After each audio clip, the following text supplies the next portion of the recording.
White Lotus is one of the most talked about shows on television right now, but one of the things that makes it so incredible is its cinematography. And season 3 has some of the most creative cinematography that I've seen in a while for a number of different reasons, from camera lenses to camera types to shot composition. But Mark Bone did a fantastic video titled The Bizarre Cinematography of White Lotus. Now, a bunch of you have sent this to me, and I figured, why not react to it? We'll watch it together, see what we think about the video that Mark Bones put together, and I gotta give Mark a shout out. His content on YouTube is absolutely fantastic, so check it out if you haven't. But let's jump in and see the bizarre cinematography of White Lotus. It's not every day that a TV series makes you pause and say, wow, this cinematography is different. There is such a glut of amazing cinematography these days, it's tough to stand out. We're talking about White Lotus, specifically season 3. This cinematography has stood out, and I often want to just pause it and study the frame. And there are a few different categories of style that I've identified that I want to talk about. Okay, so we're going to break this down in a couple different ways, it looks like. We'll talk about vintage lensing, shallow depth of field, simple key lighting, intense color, and disciplined framing, blocking, some of my favorite topics. I have a lot of videos about framing and composition on this channel, so this could be right up our alley.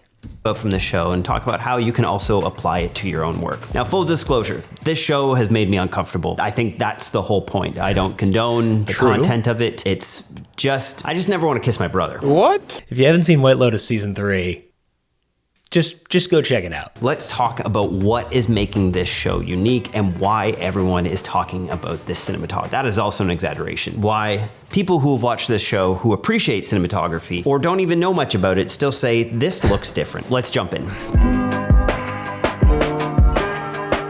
First unique thing which separates this show from the other 2 seasons is the choice of lenses. From the research that I have done, they shot this on the Sony Venice. I'm not sure if the Sony Venice 2, comment down below and let me know. But they used a set of lenses called the movie cam lenses. The movie cam lenses are... Quick thing on the lenses in this show, and he may get into this, but something that I noticed is they use this lens that essentially creates this spherical effect. So you'll see your character center a frame or wherever in the frame, and everything in the background, the bokeh, the out of focus shots, look almost spherical. It almost looks dizzying and confusing and chaotic. It's really, really interesting. So I want to see what Mark's got to say about this. Are vintage optics. They were created by a company called Moviecam from Austria, and they're renowned for their distinct visual characterization. They have a tiny bit of that swirly bokeh or a bit of the cat's eye. Oh, there it is. This is exactly it. So take a look at this. See how there's almost like a swirl going on in the bokeh in the background? It's a really, really nice effect, and it must be these Moviecam lenses that allows for it. Let's see what we've got. Bokeh that happens in the corners. These lenses have become so renowned that Ari Rental has reintroduced these lenses, combining the classic. Recognizing the appeal of these scarce vintage optics to digital filmmakers seeking a special look, Ari Rental followed the original Moviecam design and built the same 1970s glass into robust lens housings with modern features. This is pretty interesting. Optical elements with modern high-performance housing. And yes, I mentioned Ari, like the Alexa people. I haven't had the pleasure of shooting on these, but I would like to. They are T 2.0 through the whole set, and there is a lot of lenses in that set all right here. Wow, wow, wow, wow. Okay, T 2.0, extremely shallow depth of field, lets you have your main character in focus and everything else fall out of focus behind it. With that vintage optics, you often get a little bit of softness, and that's why I've thrown on a heavy mist for this interview to give it that look. When you're seeing these close-up shots of people on the show, especially when they're outdoors, the background blooms slightly. So because these lenses have such shallow depth of field, if we're shooting at T2, F2, very shallow, you do get this softness. You obviously get your background very out of focus, but you even have your characters not entirely in focus. Like the back of her head, her hair is starting to fall out of focus where her eyes and nose are in focus. So you do get this very soft, intimate look.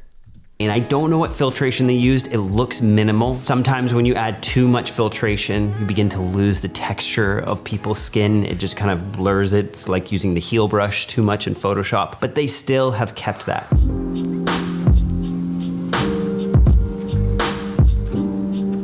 One of the first things that makes this cinematography unique and stand out is the use of extreme shallow depth of field. Exactly what we were talking about. Shallow depth of field plays a massive role in the show, and a lot of the reason has to do with the lenses that they chose. Especially when outside. The cinematographer, Ben Cutchins? You can do it! Ben. The cinematographer, Ben, really looked to separate the characters from the background, which is kind of shallow depth of field, but at an extreme level. Some people... So I think this is an interesting choice. I do think that there is a focus on extreme shallow depth of field for a very critical reason that's actually a storytelling component of this show. This show is extremely character driven. The show is based on telling the stories of multiple characters who cross paths and how that, plays out essentially. So when we have these very close-up, shallow depth of field shots, we're really focused on the character. It doesn't so much matter about the environment. And we've had White Lotus seasons in a number of different environments across the world. It doesn't really matter where. It's more about the characters. And so this shallow depth of field close-up on all of our characters really brings that to the forefront. That's my theory on it, by the way.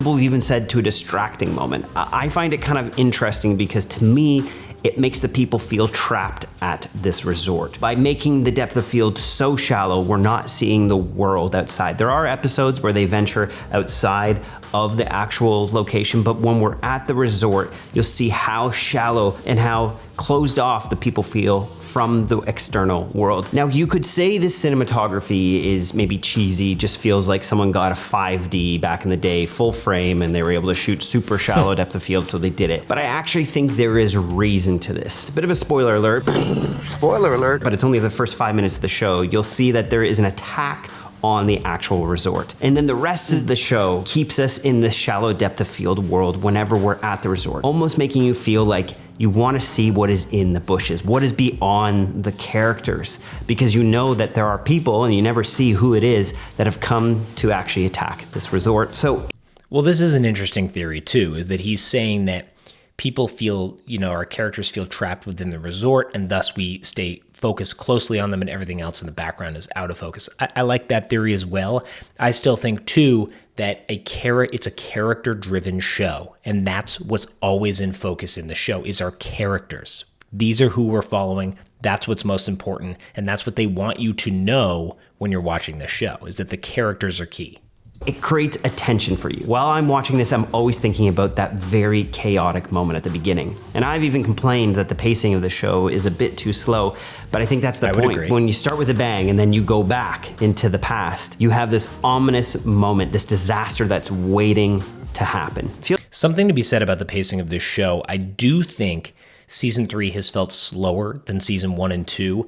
There are more episodes in season 3. I think they actually could have done better by maybe cutting out 1 or even 2 episodes and just speeding things along to get to that finale.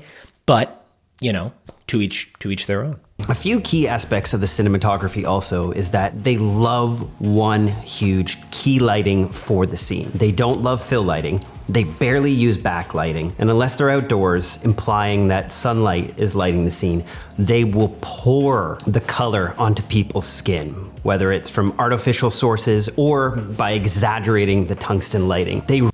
One of the reasons I think this is a choice that they go with is it feels more natural. Cameras these days have such incredible dynamic range that they can we can see the shadow on her face here. We can also see the highlight on the other side of the face. We can capture all of that. So using one key light is kind of like how it would be if you were sitting in this room watching. Once you start to add fill lights and background lights, it becomes a little bit more produced. And I think they want you to feel like you're on set here living this out as though it were actually happening in front of you. Really push the color in the show. And if people are outdoors and they have a normally lit, balanced skin tone, they'll make sure that they're up against a background that is extremely colorful, usually the forest. But I want to come back to that key light. You'll see in most scenes, they won't ever embrace a fill light. And I appreciate this. You can see from my studio, this is how I usually light myself. It's just one big key. It's also way more dramatic when you're using one key light and no fill light. If he had a fill light in this shot, this side of his face wouldn't be nearly as dark, the right side here, and it would kind of look a little more evenly lit. It would look more like a sitcom in that everything's lit perfectly and equally bright. When you have these heavy shadows that you're playing into, you create more dynamics, you create a little bit more drama. key lighting. I like the look. I find if you get too much into the fill light, it just starts feeling like a news interview. But you'll see them push this to the extreme, like these shots here on the yacht at night. Again, we have one key source coming from the side, no fill light. They don't care to add a backlight that would normally light up her hair. They just let it fall off. The background is usually the only backlight in this. This is the way Ben has shot this, to position people so that whatever's directly behind their head. And you're almost always getting half of a face lit and half in shadow. Now, that could be something deeper, like, hey, we're learning about these characters, we're seeing part of who they are, but we haven't learned yet about the other part of who they are. That's maybe a little too deep. But something else they're doing is shooting into the dark side of the face. This is a lighting technique, a filmmaking technique that I've been talking about a lot recently on my channel. I have a couple lighting videos that I'll link. But when you angle the camera towards the dark side of the face, like I do now, and my key light's over here, you get a little bit more of a professional look as opposed to having your light straight on from the same side as your camera. So you'll see this a lot. You can see it in this shot here. I was here with Nick Pilecki. He's a professional cinematographer, and we were recording some other videos. Awesome. We got talking White Lotus. And from your perspective, what has stood out for you, Nick, in that show? The first thing I noticed was that the talent is not moving, or rarely ever moving. Like usually when you enter a scene, they're already like seated, planted. They're not moving around the scene. And I think that's because they're shooting with such shallow depth of field that they're almost telling the talent, like, you are locked in position for this scene. When you shoot with something like f2.0 or lower, your depth of field is so shallow that you're getting maybe 2-3 inches of space in focus. So let's take this shot right here. You have him, you have his eye, his nose, and part of his hand in focus. You know, most of his body, pretty much everything else is out of focus. That's maybe a 6-inch kind of radius that we keep in focus. If he moves too much, the camera has a really hard time keeping him in focus. So that's one of the reasons that they keep their actors, their talent planted intentionally, is it lets you have these shallow depth of field shots without worrying about kicking in and out of focus, which starts to make it look like an amateur film or something where focus is jumping all around. So that definitely could be the reason why we're seeing such static framing. You also don't need to, your lighting setups don't need to be as elaborate because you know exactly where your talent's gonna be. It's not like they're doing 30 feet of walking and you have to light that whole space. So strategically too, it can be a quicker setup, but it can. See this here? Let me go back. Shooting from the dark side of the face, we get the little triangle of light on the main side, key light coming from over here. It's a really good look. It gives it a cinematic feel. It can be a quicker setup, but it can also be kind of annoying for your directors if your director's like, and then we'll just get them to move over here, and the DP's like, oh, we're not lit for that at all.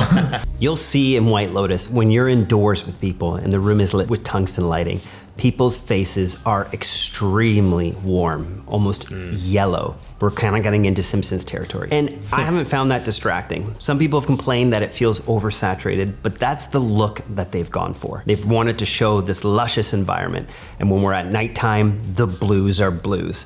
And when we're in a room where there's for some reason a red light, it is extremely red. And if we're gonna be outdoors and the skin tone is gonna be balanced, we're gonna have a giant green, extremely colorful, highly saturated background. You'll even see that the way they edit this, that there is high color contrast. You'll go from an extremely red scene to the next scene being extremely blue. There's intention with this so that we're not getting exhausted from the same color palettes. One of the things I find quite interesting with this show is that it kind of is breaking a lot of the traditional rules that you're taught. Saying that you need backlighting, saying that with a key you also need a fill, saying that shallow depth of field makes you look like an amateur filmmaker because all you're doing is blurring out the background. That is where I realize how.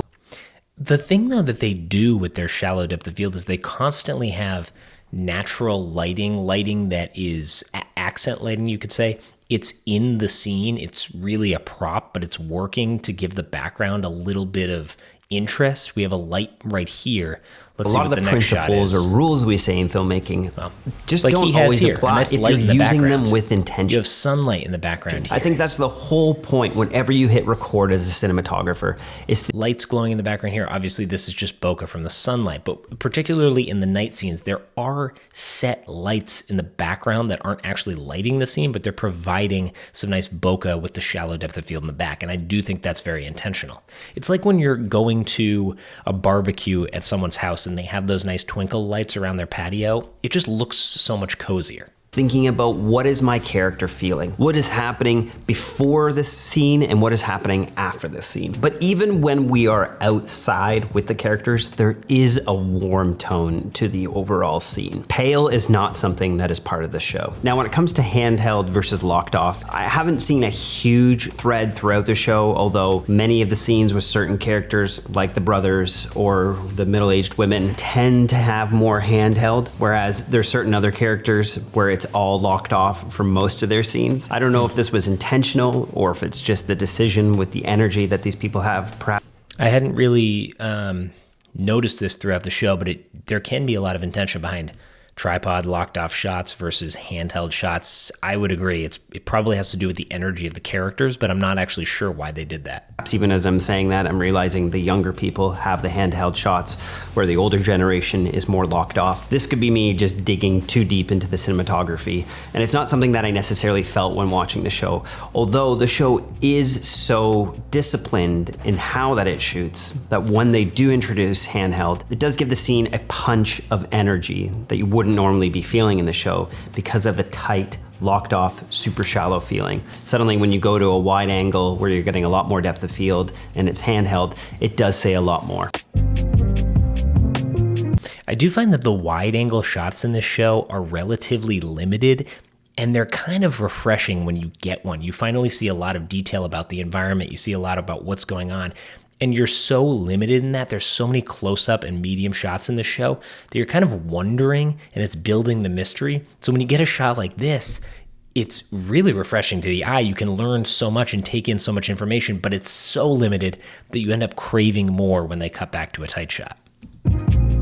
Let me know what you think of this show. Would love to know your thoughts on the cinematography. Do you like the high color, shallow depth of field, no backlit, large, soft key lighting? This is the style of the show. Or would you rather go back to a Terrence Malick, New World, super deep focus, wide shots? I think there's a time and a place for all cinematography. I will show you exactly what he's saying about deep focus, just to give you a juxtaposition here. When you have a camera that is shallow depth of field, that T2 he was talking about, this f1.8, these are numbers that mean your lens is shooting a very shallow depth of field. If that were the case in a shot like this, you would only see him in focus. You'd have about, as I said before, 5-6 inches in focus. His eyes, his nose, everything else would be blurred. A lot of films will opt for a kind of wide depth of field, and what that means is you're actually using your lens so that you have much more in focus. So we're actually seeing this guy in focus. We're seeing this guy in the foreground in focus. It requires a lot more light to do this because of the way that your lens is set up, but it lets you have a lot more in focus. So just a totally different style of shooting, but White Lotus absolutely does not do that. They go for shallow depth of field in pretty much every shot. Deep focus, wide shots. I think there's a time and a place for all cinematography, and I appreciate when someone's trying something new. Well, thank you to Mark Bone for putting together this incredible video. Go check out his channel. There's a lot more amazing content there. He's doing fantastic work. Thank you for watching this video. We'll check you back in the next one.